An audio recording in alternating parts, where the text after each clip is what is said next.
Okay, I think we can get started. All right. So in this class, we're going to continue our topics on the air pollution control methods. So last class, using the last few minutes, we introduced the ideal gas law and talked about how we can convert different units, right? And this is quite useful when we're trying to look at whether the air quality satisfies certain standards. So this class, we're going to do more calculation, some more practices, and we'll also learn about the AQI, or air quality index. Okay. So let's do a quick recap. So last class, we mainly gave two examples about the air pollution, right? So we show that some air pollutants, although they're not recognized as air pollutants in the beginning, then if people have more knowledge about about how the environment works or how the air system work, they may be categorized as air pollutants. For example, the chlorofluorocarbon, the CFC, right? And also we mentioned a little bit about carbon dioxide, which is causing the global climate change. And then we mainly talked about the ideal gas law. So we use that to convert different units, right? And so the example units can be absolute concentration, mole or number fraction, and mass concentrations. So we mentioned about the partial ideal gas law, which is basically Na divided by, so we have Na RT equal to PA V, right? So let me just quickly.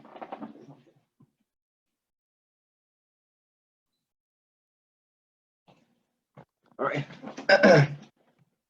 So, okay. So, so basically, we can use this ideal gas law to calculate to basically convert all of these units, right? So we know that the absolute concentration can be represented by Na divided by V. That mainly is suits for the scenario when we're trying to calculate, let's say, mole per liter or mole per meter cube, so on and so forth, right? So in terms of the mole or number fraction, that's going to be Na divided by N, right? So the mass concentrations will be Ma divided by V. So these are the different types of units to represent the concentrations of gas species or air pollutants. And we'll also introduce how we can convert different units, right? So basically, we're trying to convert from one another in here. So actually, it's quite easy to directly convert the absolute concentration into mass concentration, mainly because Na can be calculated by Ma divided by the molecular weight of A multiplied by 1 over V, right? So we can write that out as Ma divided by V multiplied by 1 divided by molecular weight of A, okay? So the thing is how we can convert from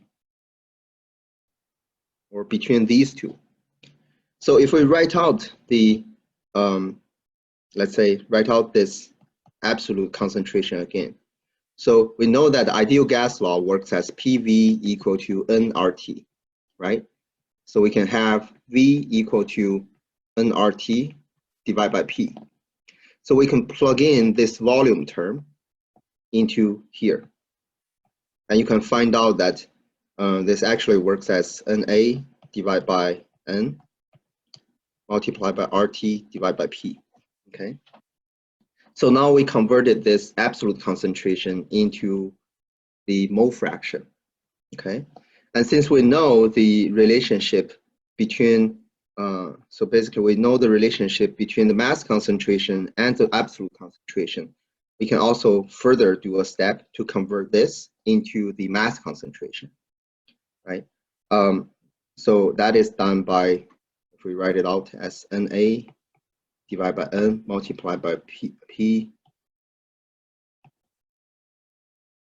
divided by RT, which is equal to this term, and that's further equal to MA divided by V multiplied by 1 over molecular weight of A. So we know that basically the NA, let's say write it out here, NA divided by N is going to be equal to MA divided by V multiplied by RT divided by P multiplied by molecular weight of A. Okay, so this is how we can convert from the mole fraction into the mass concentration. All right. So let's say if we write out all of these equations, although I think it's a little bit boring to go through all of these derivations, but it's going to be quite useful or straightforward when we're trying to convert different units. Okay, so let's start from the absolute concentration. We know NA divided by V is equal to MA divided by V multiplied by 1 over molecular weight of A, right? So how do we convert this into mole fraction?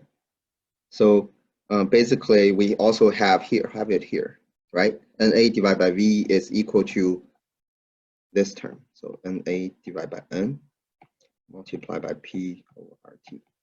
Okay. So this is absolute concentration. This is mass concentration. This is mole fraction. Okay.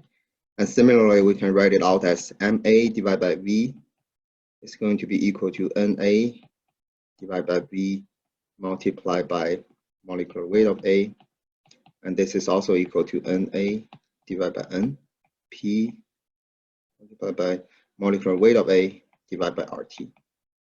And finally, we have NA divided by N equal to NA divided by N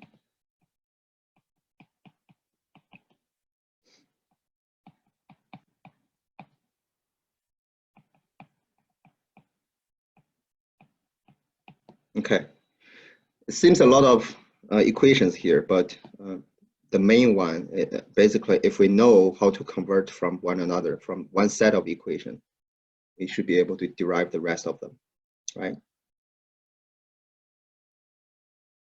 So I'll wait for everyone to finish.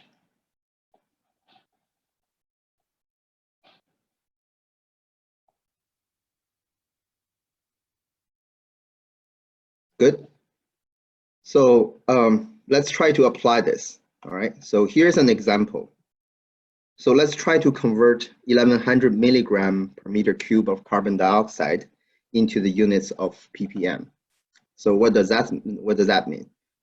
So basically, we know a concentration of the gas species with a unit of milligram per meter cube, and we know that by having a unit like this, it's going to be the mass concentration, right? So we're trying to convert from mass concentration into mole or number fraction. So basically what we're trying to do is MA divided by V into NA divided by N, okay? So we don't know what this term is. So which equation we should use if we look at this? So we should use this one, right? So we should have NA divided by N equal to MA divided by V multiplied by RT divided by P molecular weight of A. Okay. So now we can try to plug in all of these numbers because we know that the mass concentration is 1100 milligram per meter cube, right? And then the R is equal to 8.314 joule per mole per K. So here we also assume certain temperature and pressure, all right? So if we have 25 Celsius, we need to convert that into Kelvin because in terms of the temperature, or in terms of temperature in the ideal gas law, we have to use the standard units, right? So 25 Celsius is going to be 25 plus 273.15 Kelvin, and divide by, for pressure, we have to use the Pascal, 1.01 multiplied by 10 to the 5th Pascal. And then we need to know what is the molecular weight of carbon dioxide. So we know carbon has a molecular weight of 12. Oxygen has a molecular weight of 16. We need to multiply that by 2 to get 44. Right? So we'll multiply 44 gram per mole.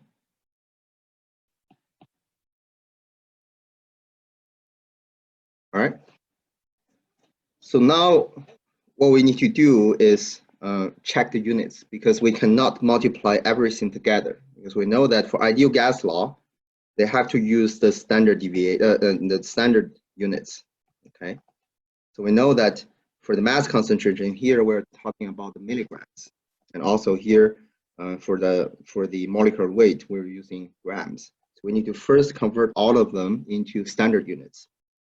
So we'll keep the 1100 number here, but we know that 1 milligram is equal to 10 to the negative 3 grams. And to convert that into kilogram, we need to further multiply by 10 to the negative 3. In this way, we have kilogram per meter cube. Okay. And similarly here, 8.314 joule per mole, K, multiply by 298.15 Kelvin, 1.01 multiplied by 10 to the 5th Pascal.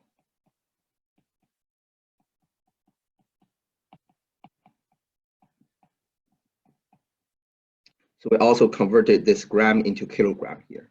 All right. So in this way, all of the units should be able to conserve. And let's also check the units. Okay. So we know that here are a lot of units showing up, and we need to cancel them. All right. So we have Kelvin and Kelvin get canceled, right? Mole, per mole, and per mole getting canceled, right? Kilogram and kilogram getting canceled, right? So finally, in terms of the unit, they're going to have the unit of joule divided by Pascal multiplied by meter cube. Okay. So this is, we're trying to summarize all of these remaining units here. So I think last time we showed that basically Pascal multiplied by meter cube has a unit of joule.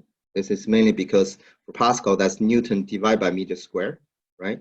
And if we multiply by meter cube, then that's going to be Newton multiplied by meter, which is Pascal, which is joule.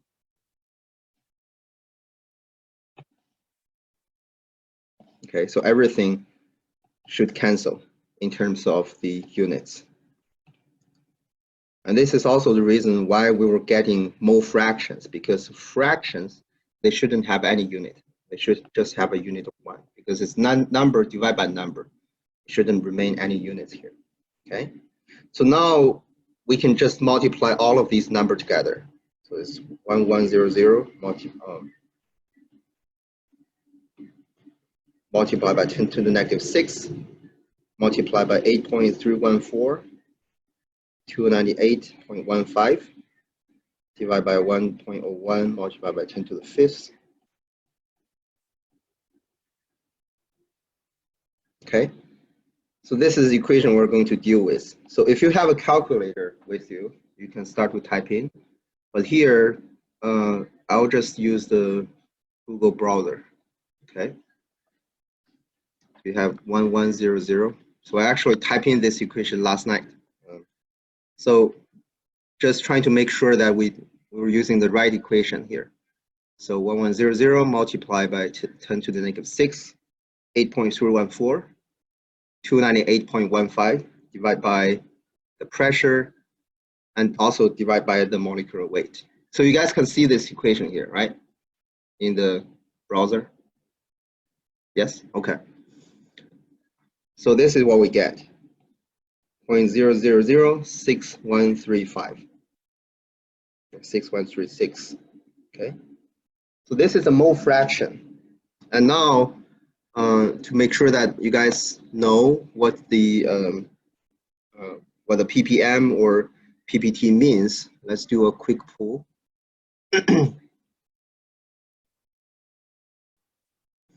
So what is this 0.0006136 in ppm, or parts per million?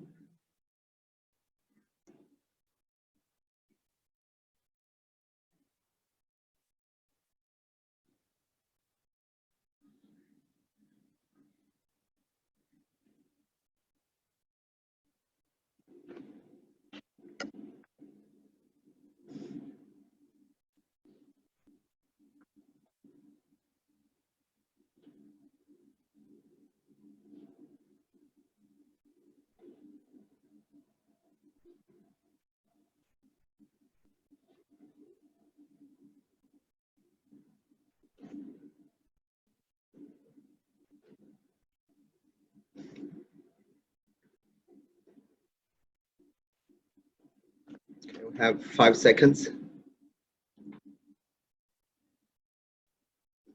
Okay, I'll just stop right here. All right, so still most of you guys are correct. That's 613.6 ppm. So when we say parts per million, we basically need to multiply this whole number by 10 to the 6, because 1 million is 10 to the 6, right? So if you basically the digit should move up to here. So it's going to be 613.6, right? We cannot directly use this number as in the ppm. So similarly, let's say if we're talking about the ppb, basically, if we talk about ppb, then we need to multiply this number, this fraction here, by 10 to the 9th, right? So here we're talking about ppm, so we just need to multiply by 10 to the 6th. That's going to be 613.6, all right?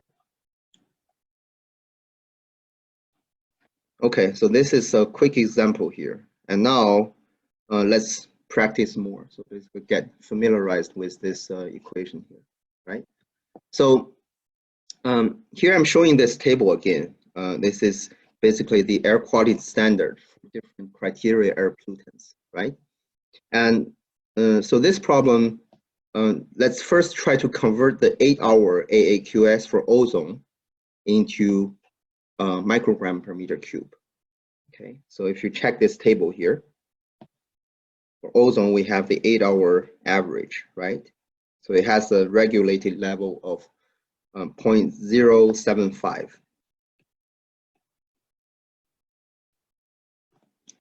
And let's try to convert this into mass concentration.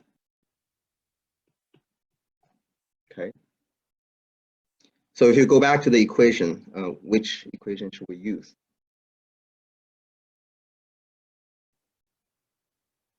Let's say here, all right?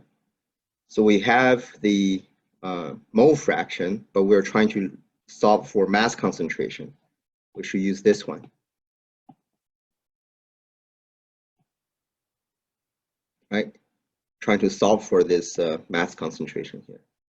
Okay? So if we come here,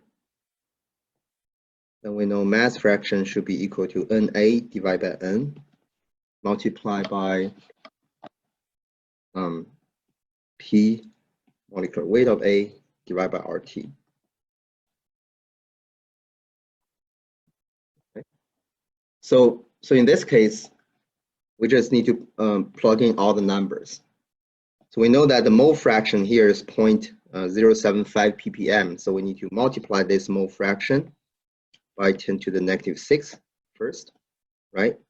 And then plug in all of the other numbers. We have pressure equal to 1.01 multiplied by 10 to the 5th. And then for the molecular weight of ozone, that's basically O3, right? We have 3 multiplied by 16, that's 48. But we shouldn't use 48 directly because we need to use standard units. Okay, so 48 multiplied by 10 to the negative 3. We convert that into kilogram. And then R is equal to 8.314 multiplied by temperature, 298.15 Kelvin, right? So if we plug in all of these numbers, I think I should also have the equations last time. Okay, so this is the equation that I put in, 0.075 multiplied by 10 to the negative 6, and then this pressure, molecular weight of ozone divided by R and temperature, okay? What we get is 0.1, okay. So it's gonna be 1.47 multiplied by 10 to the negative 7 kilogram per meter cube. Okay. So you see this question asks you about the mass concentration in micrograms. Okay. So we need to further convert this mass unit into micrograms instead of using kilograms. So we know that 1 kilogram is 10 to the negative 10 to the third power of grams. And if we want to convert grams into micrograms, that's another 10 to the 6, right? So finally, we should get 147 microgram per meter cube. Okay, right here we got 10 to the 9th, right? And then this is 10 to the negative 7, so we have 147, right? So basically, this is how we can convert this number fraction into mass concentration. So by using the equation we just showed, you can calculate what is mass concentration, right? So any questions until now?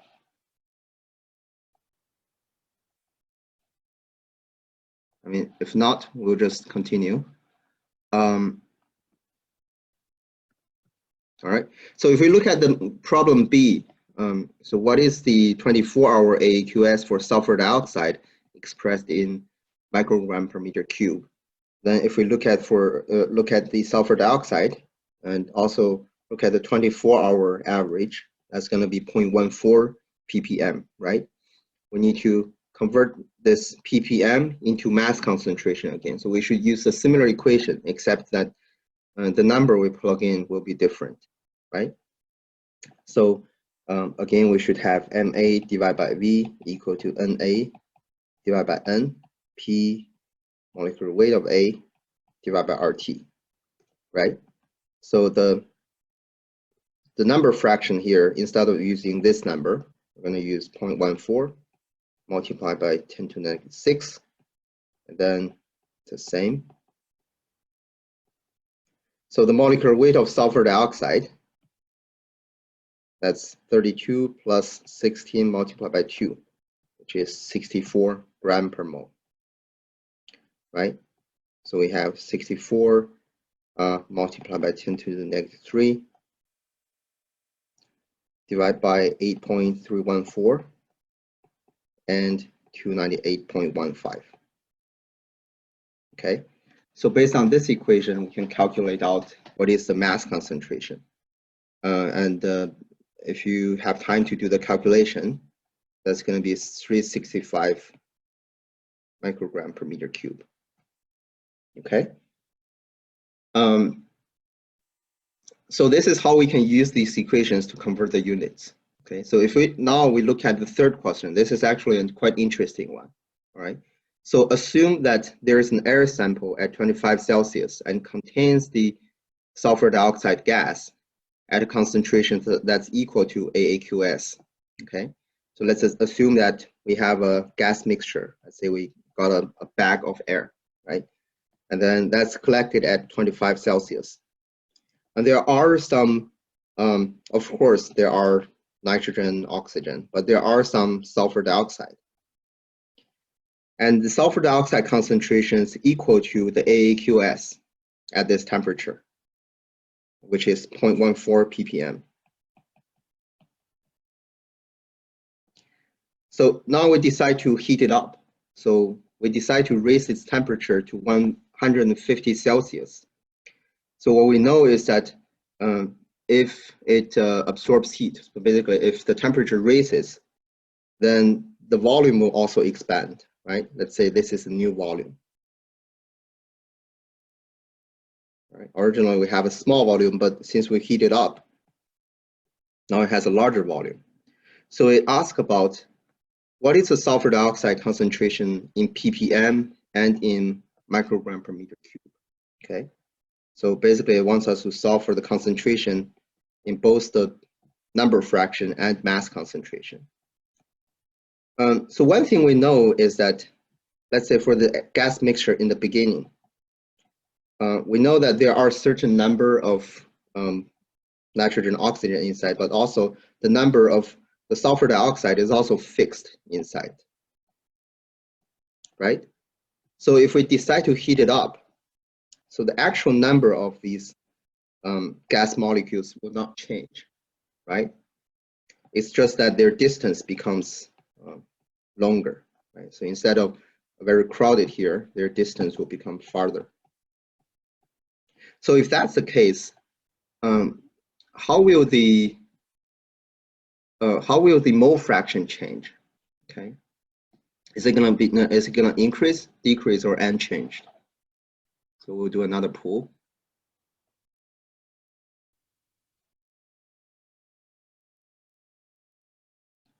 So if the air sample is heated up from 25 to 150 Celsius while maintaining the same pressure, how will the mole fraction change?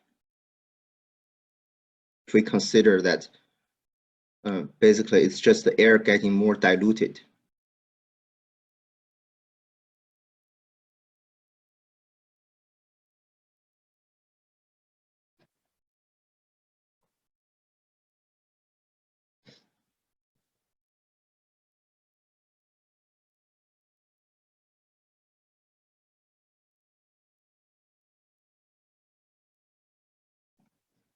Okay, I'll just stop here. I think I probably didn't explain this system very well. So let's see the results.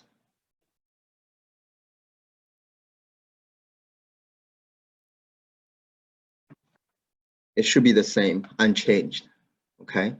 Should be the third one. I know that some of you might think that once we dilute something, the concentration should decrease, right? But that concentration is not the mole fraction. The mole fraction is basically the number of moles for this species divided by the number of moles for all the gas species. So while the sulfur dioxide is getting diluted into a larger volume, the other gas species are also getting diluted, right? And because this is a sealed system, 150 Celsius, so let's say there were 10 molecules of oxygen or nitrogen in the beginning, and just one molecule of sulfur dioxide. So if we heat it up, the number of molecules for the nitrogen or oxygen are still the same. And it also applies for the sulfur dioxide. So basically, the number of moles for all the different species were unchanged. It doesn't matter if we heat it up or shrink it, right? And because of that, the mole fraction should be the same. All right, so does that make sense? Right? So if you think that makes sense, you can show a sum up, okay?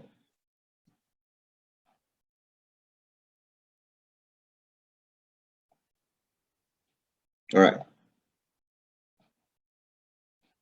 Yeah, so basically that's why the mole fraction should be unchanged, right? And then if we know that the mole fraction is unchanged, we know that the mole fraction is still 0.14 ppm, right? We just need to convert this into mass concentration. So we're going to use the same equation here, except for that the temperature, we're going to need plug in 150 Celsius. But we're not going to directly use this value here because we need to convert that into Kelvin. So that's going to be 150 plus 273.15. Okay. So you can find out that the actual answer should be final answer should be 257 microgram per meter cube. Okay. So I know that these are a lot of calculations, but we have to go through this process because we're going to use that quite a lot later in our class. although not very related to the particulate matter, but when we are talking about the control of all of these gas pollutants. So basically, carbon monoxide, nitrogen dioxide, ozone, and sulfur dioxide. We'll go through a lot of these unit derivation or unit conversion later on. Okay. So if you have any questions, just let me know. And I have to say, maybe this is still too early, but so unit conversion is going to be a part of the exam. Okay. So maybe not directly doing these calculations, but maybe as a part of the problem when we're trying to solve for a larger problem there. Okay, so we went through these problems already. And finally, this is the last part of calculation I want to show in this class. So we're going to talk about this coal-fired power plant quite a lot. Okay. Also, we'll discuss the project. So the project is going to be related to the pollution control for a coal-fired power plant. So here, this is a quite common question we're going to deal with. So let's say if the coal we decide to burn has a sulfur content of 2.25% and a heat content of 25,000 kilojoule per kilogram. Okay, so let's say this is coal we're using, and it's being burned at a 40% efficient 400 megawatt power plant. It wants us to estimate what is the rate of sulfur dioxide emission. Okay, so what is the emission of sulfur dioxide per kilogram per day? Okay, so how do we approach this problem? So first, we need to know how a coal-fired power plant works, or how it burns the coal. So let's say this is our coal-fired power plant. Okay, so this is normally how a combustor works, right? We have a mesh that has a lot of coal in here, right? We can generate a lot of flame. And in the coal combustor, there are pipes that contains water. We know that the coal-fired power plant uses the steams to run the turbines, right? So all of these water gets boiled up, right? Goes through the steam, right? And finally, it goes to the cooling tower. So that's basically the really large towers we saw when we pass by a power plant, right? So basically, this is the water side. But on the other hand, when we burn the coal, we generate a lot of particles or gas species, right? So here we have a series of, let's say, particle control devices, right? We call this cyclone, and we also go through like a electrostatic precipitator. So I'll just write these names out. We'll get to learn more about these devices later on in the semester, okay? And then finally, it's going to be sent to a stack, okay? So that's why when we go by power plants, we'll see those cooling towers, which are relatively shorter, and then we're going to see really high stacks. Okay, the stacks emits all of these pollutants to the air, but the cooling tower just emits the water vapor. So the cooling tower not necessarily generate any pollution here. It's mainly the stacks here. Okay. So let's say this problem tells us if the power plant has a capacity of 400 megawatt, and it also has an efficiency of 40%. Okay. So then what is the actual power being generated from coal combustion? Because we know power is coming from coal combustion, and it has an efficiency of 40%. So finally, the coal-fired power plant has a capacity of 400 megawatt. So then we need to calculate what is the actual power, what is the entire energy that's coming from the coal combustion. Okay, so this is a quite basic question, right? Let's do some calculations here. So which one should it be?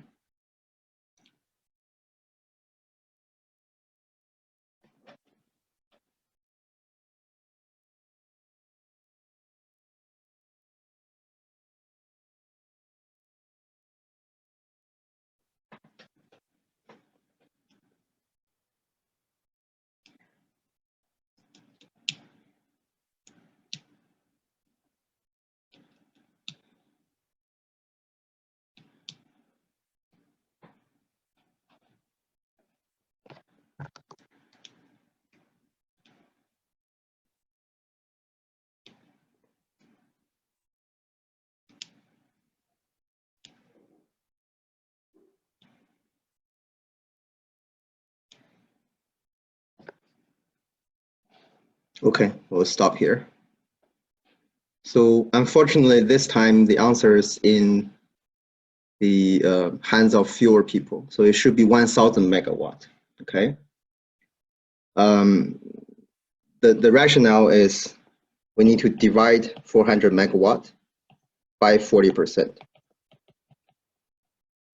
So you can think of this problem in this way. So let's say we have a power plant of that has a capacity of 400 megawatt.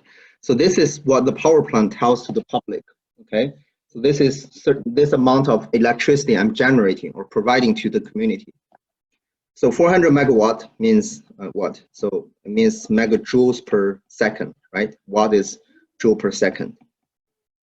So this is the energy that's being sent to all the different households. So let's think of this coal combustion problem as the process when we're using gas stove, right? So we know that at home we normally boil water inside. Okay. So it's either using gas or using electricity, right? So in terms of this process, there have to be an efficiency. So not all of these heat are being transferred into the water inside, right? So there's an efficiency. And for this problem, we have an efficiency of 40%.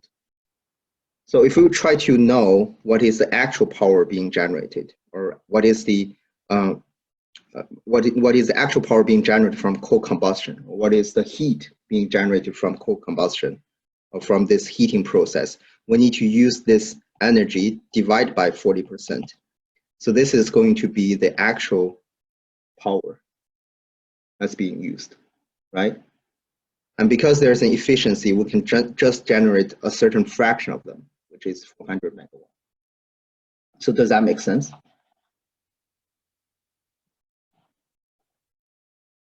Right? So this is how the efficiency works when we're talking about these power conversion problems, right? So if it has an efficiency of 40%, we're just going to divide this actual power of the this process by this efficiency, right? So let's say if the coal combustion is generating 100 joules of the power, and it has a 40% efficiency, then it just means that 40 joules are being used to warm up the water. Okay. So still confusing? Or good? Okay. So you'll go through more practice on this problem. It's maybe a little bit difficult to understand in the beginning, but so basically this power, what it states for the power plant, it is just the energy that it transfers to all the different households. But there's an efficiency when we're trying to obtain all of these energy, right? We're losing a lot of heat, losing a lot of energy when we transfer the heat into the electricity. Okay.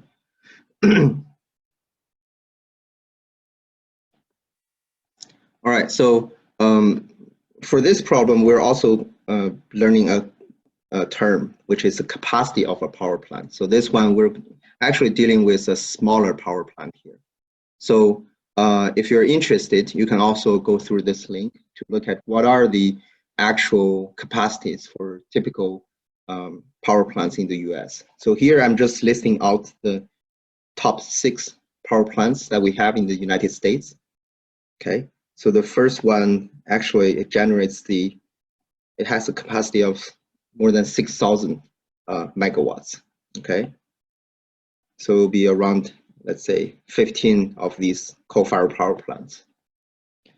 But this one is actually using hydropower here, all right? But if we browse through, let's say, among these top 100, actually most of them burns coal. So here, the 4th, 5th, and 6th use coal to generate these electricity. So because of that, we need to consider what is the efficiency. Basically, we need to burn more coal to generate these certain amount of capacity here, right? So for the 6th one, you see that the capacity is still very high compared to our problem here. Okay, so for this problem, now let's try to understand how we can solve it. So first, it gives us the capacity of this power plant. So based on the capacity, we can calculate what is the actual energy being generated. Okay, so this is talking about the energy in a day, right? So we need to first calculate the energy. Right now, this is watts. Watts is per second, right? We need to convert or need to calculate the energy for a whole day. So the energy should be equal to 400 megawatt. That's 10 to the 6, right? So watt is joule per second, right? So we need to first divide that by 40%. That's going to be 1,000 multiplied by 10 to the 6 joule per second. All right. So in a whole day, we need to multiply this P by 24 hours and 3,600 seconds, right? This is talking about an entire day, right? So that's going to be 10 to the 9th multiplied by 24 and 3,600. So we're going to have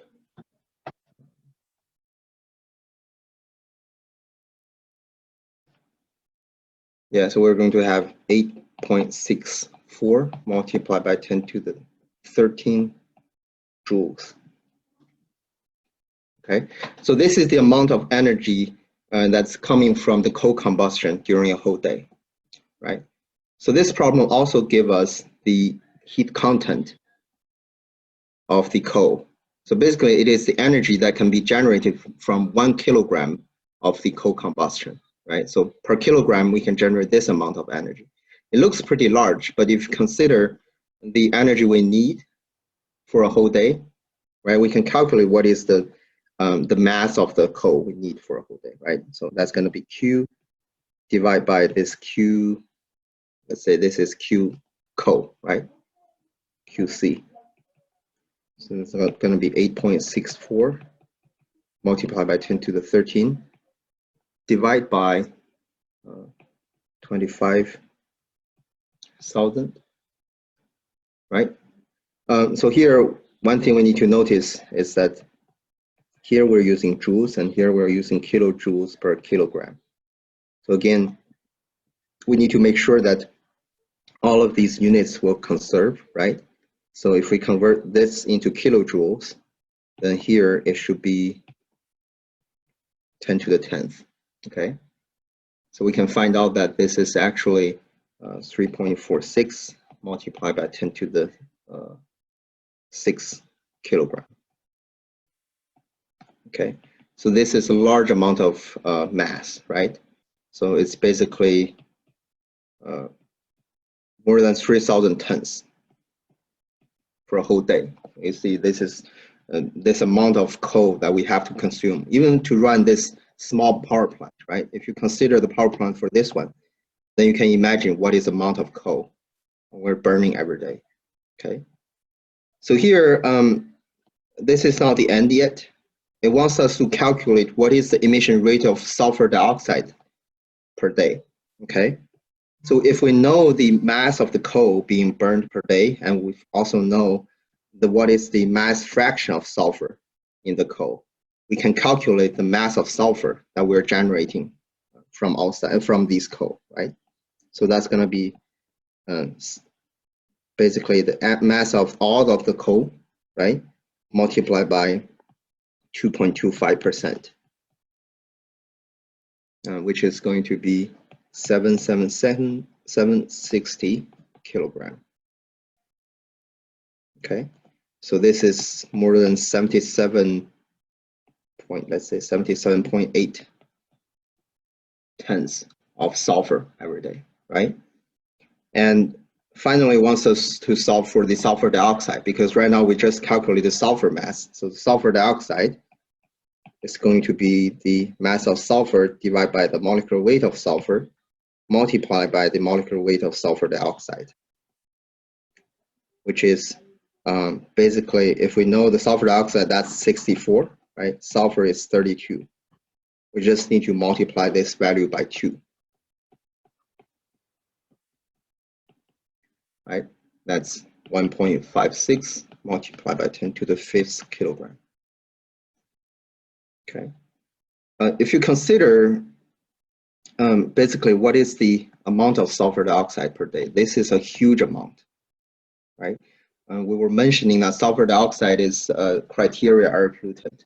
We cannot just let the coal-fired power plant emit this amount of pollutants into the atmosphere. It's going to be very bad to the health of the human. So that's why we have to implement some pollution control methods to remove all of these sulfur dioxide. Not all of them, but remove most of these sulfur dioxide so that it's not going to interfere with the human health. Okay. So this is the last part of the calculation in this class. I know it might be quite overwhelming this time. So later on, it will get better, I'll say. Okay. So next class, we'll talk about the air quality index, which is a quite straightforward thing to describe the how good is the air quality. So in general, if it shows green, it means good air quality, right? If it's more darker color, it's bad air quality, right? So that's all for this class. So for the homeworks, it's going to mainly about this unit conversion and the coal-fired power plant process. All right. Let me know if you have any questions. Thank you.